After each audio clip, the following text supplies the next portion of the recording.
दोस्तों आज का हमारा टॉपिक है क्यूब टेस्ट। कंक्रीटिंग के समय कंक्रीट का स्ट्रेंथ कितना आता है और कितना होना चाहिए, ये आज हम आपको समझाएंगे। तो आइए ठाकुर साहब पास में। तो क्यूब टेस्ट के लिए सबसे पहले हमें ज़रूरत होती है मोल्ड की। मोल्ड का हमारा 150 बाई 150 साइज़ का हमारा मोल्ड है और इस तरीके के 6 मोल्ड होते हैं हमारे। 3 मोल्ड को हम 7 दिन पर चेक करते हैं, बाकी 3 को 28 दिन पर। और तो दोस्तों देखिए, हम अपने मोल्ड में पहली लेयर डाल रहे हैं कंक्रीट की। हो गई सरवन। और पहली लेयर डालने के बाद अभी हम 35 स्टॉक अपनी 16 mm डाया की रोड से 35 स्टॉक इसमें मारेंगे। और इसी तरीके से अब हमारी 150 mm हाइट का जो मोल्ड होता है, 3 लेयर में इसको फिलिंग करने के बाद हर लेयर में 35 स्टॉक इसमें मारना होता है। और अब देखिए, ये दूसरी लेयर की तैयारी है हमारी। हमारा जो फ्रेश कंक्रीट है उसकी हम दूसरी लेयर अपने मोल्ड में डालते हुए और दूसरी लेयर भरने के बाद फिर से अपने रोड से 16 mm डाया की रोड से 35 स्टॉक फिर से मारेंगे।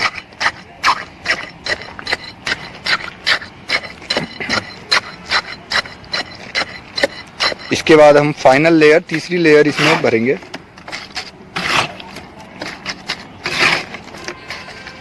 और तीसरी लेयर भी हम भर चुके हैं और फिर से एक बार तीसरी लेयर पर 35 स्टॉक हम इसमें मारेंगे।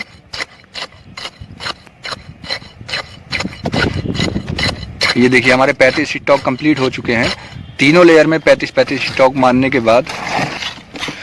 तो दोस्तों अभी हमारे 2 मोल्ड कंप्लीट फिलिंग हो चुका है स्टॉक के साथ। इसके बाद हमारा जो इक्विपमेंट होता है, कन्नी बोलते हैं, उससे हम टॉप सरफेस जो होता है क्यूब का, बिल्कुल टॉप सरफेस को फिनिश कर देते हैं टॉप लेवल तक। जो एक्स्ट्रा कंक्रीट थोड़ा बहुत होता है उस कंक्रीट को हम निकाल देते हैं और कन्नी से पूरा फिनिश कर देते हैं अपने मोल्ड को।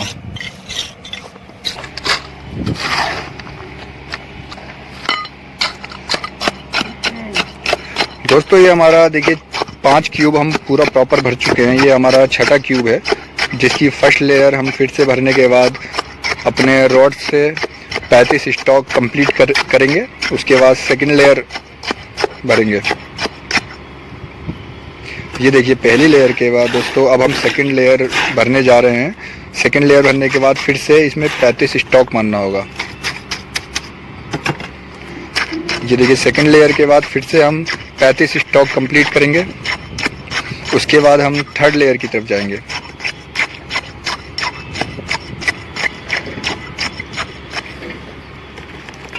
देखिए दोस्तों, सेकंड लेयर हमारी कंप्लीट हो चुकी है और अब हम फाइनली अपना थर्ड लेयर भी कंप्लीट हमारा हो चुका है। और फाइनली अब हम 35 स्टॉक जो हमारा लास्ट लेयर पर भी लगना है, वो 35 स्टॉक हम अपना कंप्लीट करेंगे।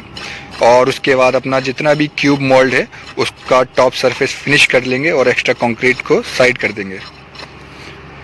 देखिए दोस्तों, हमारा 6 के 6 मोल्ड का कंक्रीट फिलिंग हो चुका है और सब में स्टॉकिंग प्रोसेस भी कंप्लीट हो चुका है। अब अपने 6 के 6 मोल्ड हम टॉप सरफेस फिनिश करेंगे।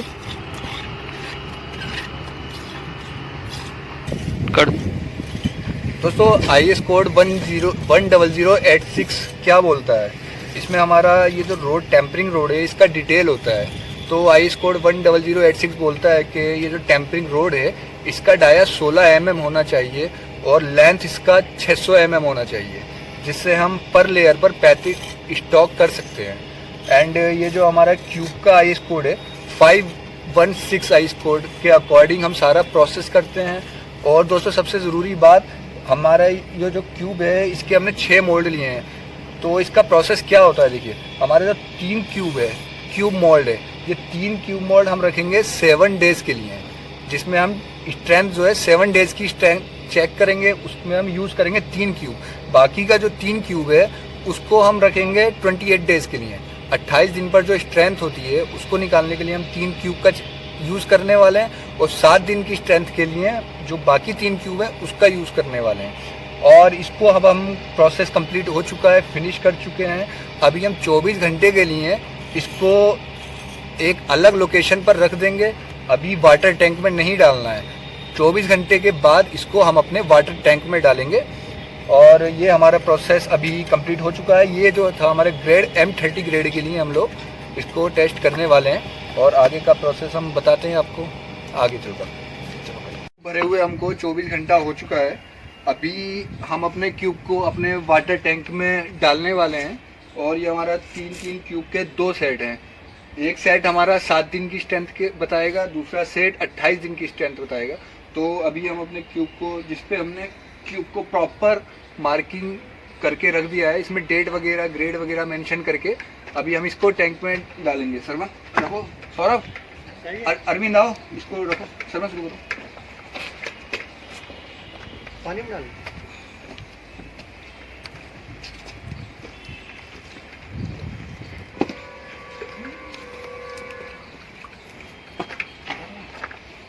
इसका जो हमारा क्यूरिंग और क्योर्ड प्लेट टेम्परेचर होता है, जो हमारे टैंक का क्यूरिंग का टेम्परेचर होता है, वो 27 डिग्री ±3 होना ज़रूरी है। अगर हमारा 30 डिग्री से ज़्यादा टेम्परेचर हुआ तो हम यहाँ पर आइस कोल्ड का यूज़ करेंगे, यानी बर्फ़ को टैंक के अंदर डालना पड़ता है। और अगर 24 डिग्री से हमारा टेम्परेचर नीचे जाता है तो हम अपनी इस पानी को गर्म करेंगे। आयरन रोड डालकर, हीटर डालकर इस पानी को गर्म किया जाता है। तो कुल मिला के जो हमारा टेम्परेचर टैंक के वाटर का क्यूरिंग टेम्परेचर होता है 27 डिग्री ±3 रखेंगे हम इसको। और हमने अपना क्यूब सारे क्यूरिंग के लिए वाटर टैंक में डाल दिया है। अब इसको एक सेट हमारा 7 दिन बाद यूज़ करेंगे स्ट्रेंथ के लिए, दूसरे सेट को 28 दिन बाद निकालेंगे। ठीक है दोस्तों, हमारा 7 डेज़ अभी कंप्लीट हुआ है। तो 7 डेज़ कंप्लीट होने के बाद हम अपना एक सेट में जो कि 3 क्यूब होता है, 3 क्यूब को निकालेंगे, उसका स्ट्रेंथ चेक करेंगे। बाकी का जो 3 क्यूब हमारे टैंक में रह गया है उसको हम 28 दिन के बाद निकाल के उसका स्ट्रेंथ चेक करेंगे। तो दोस्तों अभी जैसा कि आप देख रहे हैं, हमने अपने 3 क्यूब निकाल लिया है एक सेट का 7 दिन पर स्ट्रेंथ चेक करने के लिए। और अब हम इसको अपनी लैब में ले जाएंगे, इसका स्ट्रेंथ चेक करेंगे। तो दोस्तों अभी हम क्यूब को ले आए हैं अपनी लैब में और अभी सबसे पहले जो क्यूब है, क्यूब का हम वेट करते हैं। तो देखिए दोस्तों, हमारा जो क्यूब है 8 किलो 150 ग्राम समथिंग वेट आया है। और वेट करने के बाद हमने हमारे क्वालिटी इंजीनियर विनय ठाकुर जी ने रीडिंग को लिख लिया है। और उसके बाद हम अपने क्यूब को CTM मशीन में ले जाएंगे और इसकी स्ट्रेंथ चेक करेंगे। तो दोस्तों वेट करने के बाद अगला प्रोसेस है हमारा स्ट्रेंथ चेक करना। तो देखिए हम अपने क्यूब को CTM मशीन में फिक्स करके अब इसका स्ट्रेंथ चेक करेंगे। और प्रोसेस आप सभी लोगों के सामने है। इस तरीके से क्यूब को CTM मशीन में फंसा के इसको पूरा टाइट कर लिया जाता है, फिर इस पर लोड दिया जाता है। तो दोस्तों क्यूब CTM मशीन में रखने के बाद हम अपने CTM को रेडी करते हैं वेट के लिए। और ये देखिए दोस्तों, हमारा जो CTM मशीन की रेंज होता है 2000 किलो न्यूटन इसका रेंज होता है। और यहाँ कितना वेट लोड हमारे क्यूब का आएगा वो शो करेगा। तो देखते हैं दोस्तों हमारा क्यूब का जो लोड है कितना किलो न्यूटन यहाँ पर आता है। और ये देखिए ये हमारा क्यूब रखा है। जैसे जैसे हमारे CTM में इस पर प्रेशर बढ़ता जाएगा, एक टाइम ऐसा आएगा हमारा क्यूब जो है क्रैक हो जाएगा, टूट जाएगा। और उसी टाइम पर जब ये हमारा क्यूब क्रैक करेगा, टूटेगा, उसी टाइम पर एग्जैक्ट हमारा ये जो रीडिंग बढ़ रहा है यहाँ पर रुक जाएगा सडनली। और वही हमारा किलो न्यूटन में वेट आ जाएगा हमारे क्यूब का। तो देखिए दोस्तों हमारे CTM में कंटिन्यू इसका लोड बढ़ता जा रहा है और 200 किलो न्यूटन के प्लस पहुंच चुका है। देखिए 300 किलो न्यूटन प्लस हो चुका है हमारा लोड। और यहाँ देखिए मशीन से धीरे धीरे प्रेशर क्यूब पर आता हुआ। और हमारे क्वालिटी इंजीनियर अपनी देख रेख में इस टेस्ट को कराते हुए। देखिए दोस्तों आपको थोड़ा थोड़ा इसमें साउंड महसूस होगा। जैसे ही हमारे क्यूब पर लोड बढ़ता जाएगा तो धीरे धीरे आवाज़ आएगी। और देखिए हमारा क्यूब टूटने लगा है। देखिए दोस्तों मैं आपको दिखाता हूँ, क्यूब ब्रेक हो चुका है हमारा। ये देखिए साइड से क्यूब टूट चुका है और अब हमारा जो लोड है यहीं पर रुक जाएगा। और अब हम देखेंगे कितना रीडिंग पर ये टूटा है। तो दोस्तों देखिए हमारा क्यूब जो है ब्रेक हो चुका है, टूट चुका है यहाँ पर। दोनों तरफ टूटा है, जल्दी लो। तो दोस्तों देखिए हमारा जो लोड आ रहा है, ये हमारा धीरे धीरे डाउन हो रहा है और ये हमारा 600 प्लस स्ट्रेंथ हमारे इसमें आई थी CTM मशीन में, और अभी धीरे धीरे जैसे हमारा क्यूब टूट चुका है, ये हमारा लोड भी धीरे धीरे डाउन हो चुका है। और अब हमारी इस रीडिंग को हम अब मेंशन कर लेते हैं। तो दोस्तों यहाँ हमने अपना रीडिंग सब ले लिया है। अब हमारे क्वालिटी इंजीनियर विनय ठाकुर और भाई कुलदीप इसको कैलकुलेशन करके आप लोगों को दिखाएंगे कि कितना स्ट्रेंथ यहाँ पर आ रहा है। तो अभी हमारे इंजीनियर्स टेबल में सारी जितनी भी डिजिट थी सब नोट करके हम आपको बताएंगे कि कैसे इसका कैलकुलेशन होता है।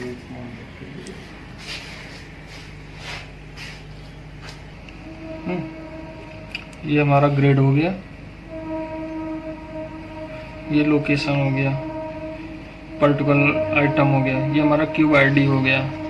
यहाँ पे हमारा डेट ऑफ कास्टिंग आता है, 7 डेज टेस्टिंग है, डेट ऑफ टेस्टिंग 7 डेज।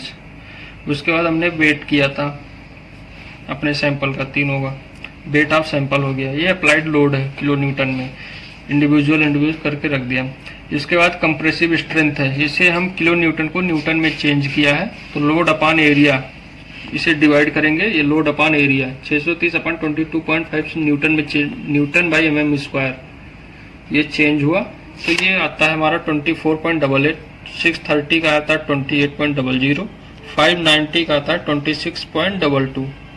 ये न्यूटन पर mm स्क्वायर है। अब इन तीनों का हम एवरेज लेंगे तो ये एवरेज आता है 26.36 न्यूटन पर mm स्क्वायर, जो कि ये M30 हमारे जो ग्रेड है उससे 75% एबव होना चाहिए। ये 7 डेज का अपने IS कोड का कहना है कि 75% प्लस होना चाहिए।